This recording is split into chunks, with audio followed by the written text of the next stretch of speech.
안녕하세요 여러분, 환경공학을 가르치고 있는 우쌤입니다. 이번 영상은 제3과목 수질오염 방지 기술 중 두 번째 챕터인 화학적 처리에 대해서 배워보도록 하겠습니다. 책은 146페이지를 펴주시면 됩니다. 자, 화학적 처리는 대표적으로 소독 처리, 그 다음에 응집 처리, 그 다음에 이온 교환법, 마지막으로 유해 물질 처리, 이렇게 네 가지로 볼 수가 있는데, 마지막에 있는 유해물질 처리는 물리적 처리와 화학적 처리를 같이 사용한다는 점만 참고로 알고 계시면 되겠습니다. 자, 그 다음 그 중에서 소독에 대한 문제가 가장 많이 출제되기 때문에 소독에 대해서 먼저 알아보도록 하겠습니다. 자, 이건 위로 올리도록 하고, 첫 번째 소독에 대해서 배워보도록 할게요. 소독 처리. 자, 소독 처리는 대표적으로 염소 소독이 가장 유명하며 가장 많이 사용하고 유명하며 염소, 그 다음에 오존 소독, 그 다음에 자외선 소독인 UV 소독이 있습니다. 자, 그러면 염소 소독에 대해서 먼저 알아보도록 할 텐데, 자, 첫 번째 염소와 물이 반응했을 때 어떤 반응이 일어나는지 먼저 보도록 할게요. 자, 이 염소 자체에는 살균력이 있지 않지만 염소가 물과 반응하게 되면 가수분해를 하여 차염소산과 HOCl인 차염소산과 수소이온과 유리염소가 나오게 됩니다. 자, 이때는 이것을 가수분해라고 합니다. 가수분해가 되었다. 가수분해로 이렇게 바뀌면서 차염소산은 다시 이온화가 진행되는데, 차염산을 가만히 놔두게 되면 차염소산 이온과 수소이온이 발생됩니다. 자, 지금 보게 되면 차염소산과 차염소산 이온, 이것들로 인해서 살균력이 일어나게 됩니다. 살균 작용이 일어나게 돼요. 자, 그래서 노란색으로 밑줄 친 부분은 살균력이 존재합니다. 살균력이 존재합니다. 자, 근데 이제 빨간색으로 표시하는 이 유리염소와 이 일반 염소 물질은 살균력이 없습니다. 살균력이 존재하지 않습니다. 자, 그래서 이 살균력을 비교해 본다면 HOCl의 살균력은 OCl의 살균력의 80배에 해당합니다. 이 80배에 해당하기 때문에 HOCl이 많이 존재할수록 살균 효과가 크다는 걸 알 수 있습니다. 자, 그럼 보게 되면 살균 효과가 큰 조건에서 HOCl이 많으면 살균력이 좋다고 했는데, 왜냐하면 OCl보다는 80배의 살균력을 가지고 있고, 자, 이때 그러면 HOCl이 많이 만들어질 조건을 보도록 하겠습니다. 자, 그러면 HOCl의 존재 조건을 보게 되면 pH가 4부근에서 HOCl이 많이 형성이 됩니다.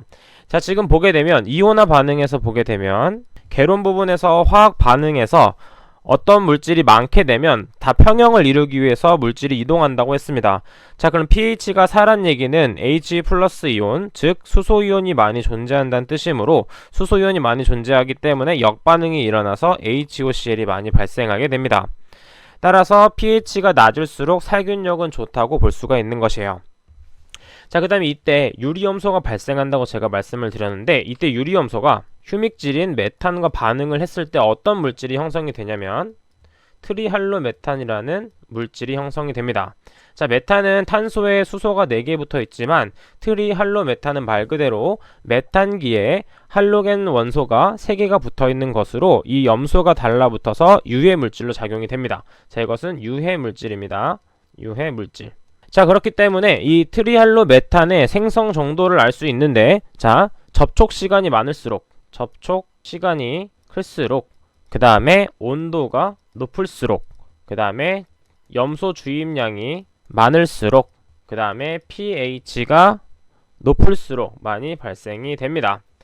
자, 접촉 시간이 많을수록 물질이 많이 발생하기 때문에 트리할로메탄도 많이 발생이 되며, 온도가 높을 때는 당연히 화학 반응이 활발하게 이루어지기 때문에 이때 트리할로메탄이 발생하게 되는 것입니다. 자, 그 다음에 염소 주입량이 많을수록 당연히 트리할로메탄도 많이 생성이 되겠죠. 자, 그래서 이 트리할로메탄은 유해물질이기 때문에 처리해 주는 게 가장 중요합니다. 자, 그러면 이제 이 차염소산이 암모니아와 반응했을 때 어떤 반응이 일어나는지 한번 보도록 할게요. 자, 여기는 잠깐 지우고 다시 시작하도록 하겠습니다. 자, 지우고, 자, 살균력을 갖고 있는 차염소산 HOCl과 암모니아와 반응을 보겠습니다. 반응. 자, 그럼 첫 번째 반응인 암모니아의 차염소산이 들어와서 반응을 하게 되면 어떤 반응이 일어나게 되냐면 NH2Cl인 모노클로라민이 형성되며 물이 형성됩니다. 마찬가지로 모노클로라민에서 NH2Cl에서 차염소산과 반응을 하게 되면 염소가 한 개 더 달라붙기 때문에 NHCl2인 디클로라민이 발생하며 물이 발생이 되고, 그 다음에 마지막으로 디클로라민과 얘가 Cl이 두 개죠. 그 다음에 HOCl과 반응하면 NCl3인 트리클로라민이 발생됩니다. 그리고 물이 발생되는 것이죠. 자, 이때 pH를 보게 되면 이때는 pH가 8.5 이상인 부분에서 나타나며 마지막 부분은 pH가 4.4 이하인 부분에서 많이 발생을 합니다. 자, 이 클로라민 형성되는 조건, 반응식도 중요하기 때문에 같이 꼭 암기를 해주셔야 되고, 자, 이때 또 다시 노란색으로 체크를 해드릴게요. 노란색으로 체크를 하게 되면 이때 모노클로라민과 디클로라민 또한 살균력을 가지고 있습니다. 살균력을 가지고 있어요. 하지만 차염소산과 차염소산 이온보다는 살균력이 떨어지게 돼요. 자, 그래서 다시 한번 정리를 해드리면,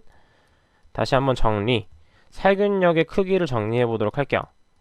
살균력의 크기를 비교해 본다면 차염소산이 가장 크고, 그 다음이 이제 차염소산 이온, 그 다음에 클로라민으로 볼 수 있습니다. 클로라민으로 볼 수 있어요. 자, 이 살균력의 크기 비교는 자주 출제되기 때문에 정리를 해주셔야 되고, 자, 이때 마지막으로 트리클로라민은 반응성이 너무 세서 너무 결합력이 좋기 때문에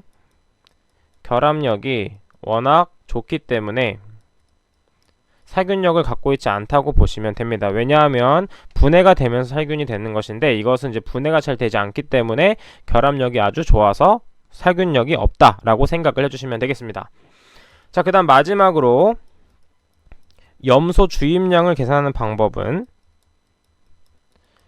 염소 주입량은 염소 요구량 더하기 잔류량으로 구할 수 있습니다.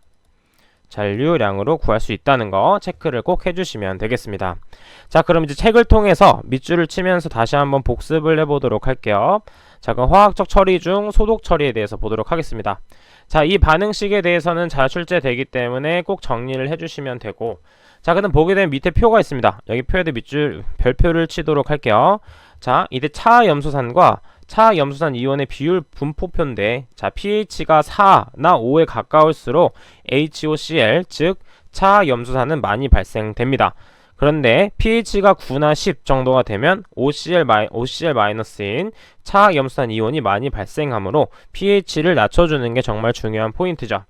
자, 그래서 여기 핵심 키에 제가 정리를 한 번씩 또 해드렸습니다. 살균력의 강도는 차염소산, 그 다음에 차염소산 이온, 그 다음에 클로라민 순서입니다. 자, 그 다음에 염소의 살균력이 증가되는 조건은 온도, 접촉시간, 주입량이 커야 됩니다. 그 다음에 pH, 알칼리도, 환원성 물질이 적을수록 염소의 살균력은 증가되죠. 왜냐하면 pH가 낮을수록 차염소산이 많이 발생하기 때문에 살균 효과가 커지게 됩니다. 자, 계속해서 책을 체크해 보도록 하겠습니다. 자, 여기는 보게 되면 염소의 살균 능력에 관한 내용으로 틀린 것은 보도록 할게요. 자, pH가 낮을수록 살균 능력이 크다. 자, 그렇죠. pH가 낮을수록 HOCl 차염소산이 많아지기 때문에 살균 능력은 커지게 됩니다. 자, 두 번째, 온도가 낮을수록 살균 능력이 크다라고 되어 있는데, 온도가 높을수록 반응 속도가 빨라져서 살균 능력이 커지게 됩니다. 자, 그래서 2번이 틀린 보기가 되겠어요. 따라서 답은 2번이 됩니다. 자, 3번을 보게 되면 차염소산은 차염소산 이온보다 살균 능력이 큽니다. 얼마나 크냐면 약 80배 정도 크다고 제가 말씀을 드렸고, 네 번째, 알칼리도가 낮을수록 살균 능력이 큽니다. 그래서 맞는 보기, 따라서 답은 2번이 됩니다. 자, 클로라민의 형성 부분은 제가 설명을 드렸기 때문에 한번 여러분들이 직접 한번 해보세요. 직접 해보기. 자, 여기서 포인트는 차염소산과 계속 반응을 해서 물이 나온다 라는 걸 생각하시면 쉽게 반응식을 만들어내실 수가 있습니다. 자, 그 다음에 우측의 핵심 키 염소 주입량은 염소 요구량 더하기 잔류량이다. 여기도 체크해서 별표를 꼭 쳐주시면 되겠습니다. 자, 그 다음에 염소 주입량 표도 꼭 한번 여러분들이 읽어주시면 되겠습니다. 한번 읽어보고 이렇게 되는구나 정도만 알고 계시면 됩니다. 자, 그러면 이제 넘어가서 소독의 장단점 비교하기 전에 우측에 트리알로 메탄에 대한 설명이 있습니다. 트리알로 메탄은 제가 설명을 드렸기 때문에 여기도 한번 별표를 치고 한번 쭉 정리를 해주시면 되겠습니다. 자, 그럼 이제 염소 소독과 오존 소독, 그 다음에 자외선 소독이 어떤 비교가 되고 장단점이 무엇인지 한번 체크해 보도록 할게요. 자, 염소 소독은 가장 많이 사용하는 기술이기 때문에 잘 정립된 기술입니다. 자, 그래서 여기 밑줄을 치면 잘 정립된 기술이고, 자, 그 다음에 염소는 잔류 염소가 유지가 되기 때문에 우리가 받기 전까지도 소독이 됩니다. 아주 좋은 특성이에요. 이 특성 때문에 염소 소독을 많이 사용하는 것입니다. 자, 하지만 트리알로메탄이나 기타 염화탄화수소 같은 유해 물질이 생성되기 때문에 주의를 요구하고, 그 다음에 처리수의 총 용존 구역물이 증가하게 됩니다. 그 다음에 기타 단점들도 여러분들이 한번 체크해 주시면 되겠어요. 자, 그 다음에 두 번째, 오존 소독에 대해서 한번 장단점을 비교해 보자면, 오존 소독과 UV 소독의 특징 중 하나는 잔류 효과가 없습니다. 둘 다 잔류 효과가 없다는 거 체크를 꼭 해주시면 되고, 자, 그 다음에 오존 소독은 현장에서만 반드시 생산을 해야 됩니다. 왜냐하면 이동 시 위험하기 때문에 반드시 현장에서 생산한 다음에 바로 사용을 하시는 게 중요합니다. 하지만 이 오존은 산화력이 너무 좋기 때문에 탈취 및 탈색 효과도 크고 병원균에 대한 살균 작용도 강력합니다. 그 다음에 철과 망간의 제거 능력도 크죠. 왜냐하면 산화력이 워낙 크기 때문에 철과 망간도 제거를 할 수가 있습니다. 자, 그 다음 마지막 세 번째, 자외선 소독에 대해서 한번 정리를 해보면, 자외선 소독도 마찬가지로 잔류 독성이 없고 소독이 매우 효과적입니다. 자, 이 자외선 소독은 좀 비싸다고 생각할 수도 있는데 요구되는 공간도 적고 안정성도 좋으며 소독 비용이 은근히 저렴합니다. 왜냐하면 염소 소독은 약품을 계속 주입해야 되기 때문에 염소 소독이 오히려 더 많은 비용이 소모가 될 수가 있습니다. 자, 그리고 안정성이 높다 라는 거 밑줄을 쳐주시면 되겠습니다. 자, 그럼 뒤로 넘어가서 몇 개만 더 체크를 하고 끝내도록 할게요. 자, 지금 이산화 염소와 차염소산 나트륨에 대해서 나와 있는데 이 부분에 대해서는 가볍게 읽어보도록 합니다. 자, 이 부분에 대해서는 가볍게 읽어보시면 됩니다. 자, 그 다음 마지막 문제를 한번 풀어보고 이번 강의 종료해 보도록 할게요.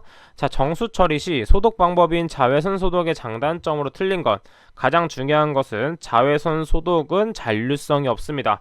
그래서 이제 3번은 일단 맞는 보기가 되겠죠. 그 다음에 2번을 보면 소독이 성공적으로 되었는지 즉시 측정할 수가 없습니다. 왜냐하면 확인이 안 되기 때문에. 자, 그 다음에 1번, 요구되는 공간이 적고 안정성이 높다고 제가 말씀을 드렸어요. 자, 대장균, 살균을 위한 낮은 농도에서 바이러스 등을 비활성시키는데 효과적이다 되어 있는데, 자, 자외선 소독은 일반적으로 바이러스 등을 비활성화시킬 수는 있지만 대장균, 살균을 위한 낮은 농도에서는 효과적이지 못합니다. 따라서 답은 4번이 되겠네요. 자, 그럼 이번 영상은 여기까지 하도록 하고 다음 영상에서 이어서 배워보도록 하겠습니다. 감사합니다.